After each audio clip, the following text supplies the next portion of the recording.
àwọn òun lè sọ wípé kò sí Aláàfin tó challenge leadership Ọọ̀ni nítorí pé Ọọ̀ni ò sí ní position of leadership láti ìpìlẹ̀ gbogbo ìgbà tí Ọ̀yọ́ ń ṣe ọlá tí Ọ̀yọ́ ń ṣe ipò imperialist power kò sí nǹkan tó ń jẹ́ Ọọ̀ni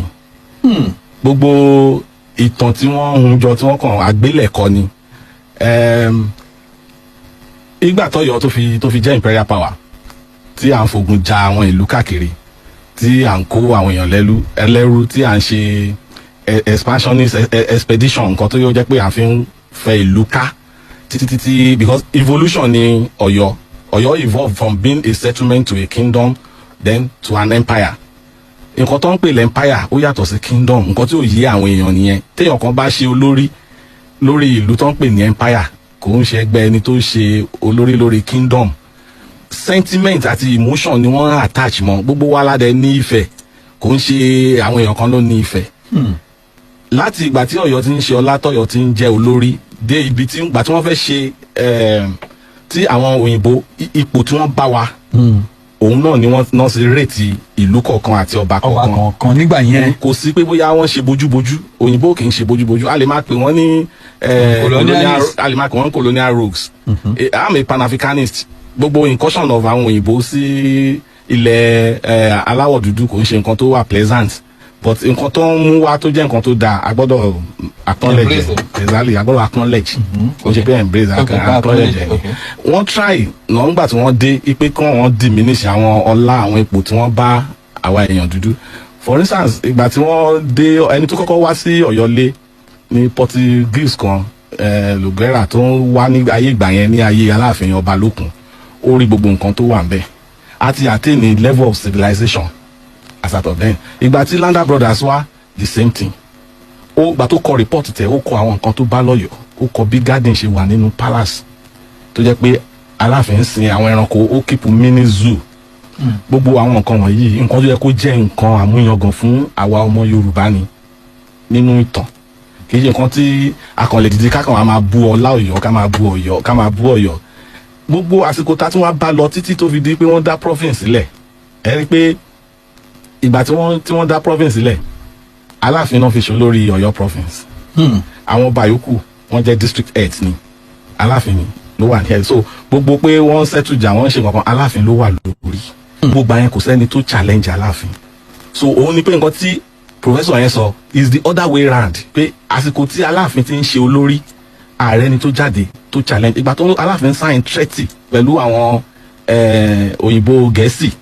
ààrẹ ni tó jáde sọ pé rárá òun kọ́ ni king of Yorùbá land ó wà ń bẹ̀ gàdàgbà ó wà ní rẹ́sọ̀tù supreme leader or ruler of Yorùbá land king of Yorùbá land bó ṣe sọ nìyẹn king of Yorùbá land ni treaty yẹn sọ ó ní treaty yẹn sọ wọ́n ṣe sọ nìyẹn tán dẹ̀ buwọ́lù tó dẹ̀ tún ní àwọn ẹlẹ́rìí wọ́n ṣe tàkọ́kọ́ wọ́n ṣe tẹ̀kejì wọ́n ṣe ti kẹta tó jẹ́ tàwọn Ìbàdàn tó jẹ́ pé Ọ̀yọ́ náà tó ti sign ẹ̀ kò sẹ́ni tó dìde tó sọ pé rárá o Aláàfin kọ́ ló yẹ kó ṣe o. ó dà kò burúkú Aláàfin kankan tó wojú Ọọ̀ni rí nínú ìtàn àbí àfi ọba Adéyẹmí nìkan. honestly ni táwọn sọ ẹ̀yin wá ń tẹ̀lé láti tó wá sójú ọ̀nà bẹ́ẹ̀ ṣe bó ṣe yẹ̀yìn mọ́ ó yá ẹ̀tún ibi tẹ́ mẹ́nulé o. bó ṣe wà ní pé kò sí Ọọ̀ni ọba kankan nílẹ̀ Yorùbá tó challenge authority Aláàfin láti ìgbà àìmọye ọdún sẹ́yìn tí Aláàfin ti wà ní forefront tó jẹ́ pé òun ni ó ń ṣe olùdarí gẹ́gẹ́ bí ipò ẹ̀ ṣe jẹ́ ipò royal àti ipò jagunjagun Ọ̀yọ́ nìkan ló ní ìtàn ká kó èèyàn lẹ́rú ká expand ìlú kí ó jẹ́ pé àwọn ọba a lot of kingdoms ló wà lábẹ́ empire we are imperialists a lè compare ìyẹn pẹ̀lú any ọba ní ilẹ̀ Yorùbá because a lè máa wò from emotional angle àbí sentiment àbí pé ká wà bias pé okay Ifẹ̀ lórírun Yorùbá ó tífẹ̀ bá jẹ́ orírun Yorùbá tí ò jagun rí tí ò kó ìlú kankan lẹ́rú tí ò hard mọ́ territory ilẹ̀ Yorùbá a lè máa compare pẹ̀lú ẹni tó establish empire tó fogun jà àìmọye ìlú tó kó àìmọye ìlú lẹ́rú tó place orúkọ Yorùbá sí world history map pé yes tó máa ń dárúkọ pé how many empires do we have in Africa wọ́n á dárúkọ Yorùbá empire which is Ọ̀yọ́ empire so kò sẹ́ni tó challenge Alaafin nígbà tí gbogbo wọn yẹn ń ṣẹlẹ̀ títí tó ìgbà tó di orí pé wọ́n establish àwọn province a ní Ẹ̀gbá province a ní Ọ̀yọ́ province Ondo province and Ìjẹ̀bú gbogbo àwọn provinces yìí not try to sọ the state nígbà tó yá ìgbà tí Ọ̀yọ́ province wà Ọ̀yọ́ náà ní capital ló wà òyìnbó kan tó ń pè ní World Price ló gbé capital kúrò lọ́yọ̀ọ́ tó gbé wá sí Ìbàdàn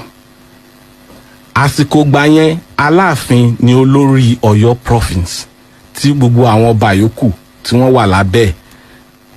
gbogbo àwọn ìlú tó ní high education even more than Ọ̀yọ́ wọn challenge ipe kí ló dé tẹ́ ṣe f'Aláàfin ṣe olórí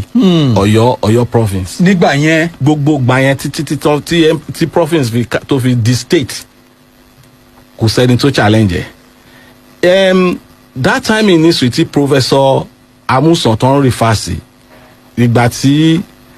partisan politics ti wà ní ilẹ̀ Nàìjíríà tó ń ti dálẹ̀ Nàìjíríà lẹ́tàn ni ó di pé Ọọ̀ni tó wà educated Ọọ̀ni Adésọjí Adérẹ̀mí wọ́n gbé síwájú nítorí pé kí ni Aláàfin ìgbà yẹn kò kàwé ìgbà tí ó dẹ̀ ti kàwé àwọn wọ̀nyàn tán máa gbé síwájú then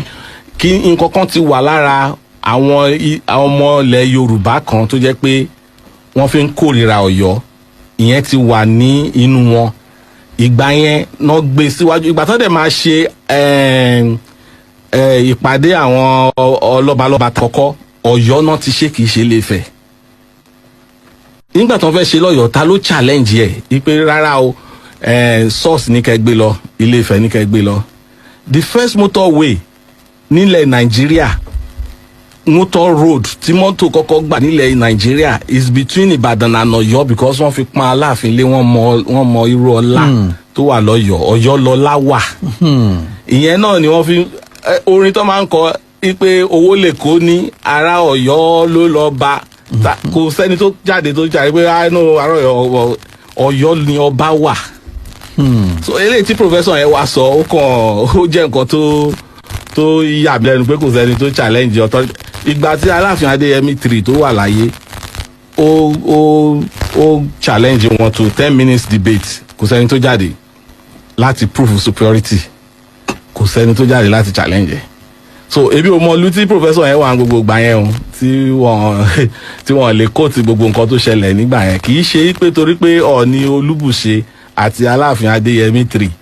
wọ́n jọ wojú ara wọn nípa ọ̀rọ̀ lọ́balọ́ba ẹ rí i pé gbà tí wọ́n fẹ́ joyè tí wọ́n fẹ́ fi kíní jẹ Akínrógun Tommy Kimi former chairman NRC láyé Babangida ìbílẹ̀ tó ń gbé kíní ẹ̀ jáde pé ókè o a fẹ́ fi Tommy Kimi jẹ Akínrógun of Yorùbá land níjọba báyìí o Aláàfin gbé ìgbésẹ̀ kò ń ṣe pé irú ìgbésẹ̀ ti ayé ìsìn táwọn èèyàn kan ń sọ̀rọ̀ bó ṣe wù wọ́n lórí internet appropriate court àwọn ìjọba l'Aláàfin kọ lẹ́tà sí wípé báyìí ni ìtàn ṣe rí báyìí ló ṣe rí òun lòun ní ẹ̀tọ́ láti fèèyàn kan jẹ oyè tó máa kárí gbogbo Yorùbá land káàárọ̀ òjìrè ẹni tó bá tún nírú tàn yẹn kó mú jáde wípé àwọn ti ṣerú ẹ̀ rí kò sí president kò sí kò dẹ̀ sí ẹni tó sọ pé òun kó Ọ̀yọ́ lẹ́rú so kò sẹ́ni tó subjugate Ọ̀yọ́ rí tẹ́ bá dé Abẹ́òkúta ẹ máa rí traces Ọ̀yọ́ empire ń bẹ odò Ọ̀yọ́ wà ń bẹ àwọn Ìbàrà people Ọ̀yọ́ ni wọ́n tẹ́ dé Ìlaró ọmọ Ọ̀yọ́ ló ń jọba tẹ́ fi máa dé Haiti grandchildren ní Aláàfin Abíọ́dún àwọn ló lead revolution ní Haiti.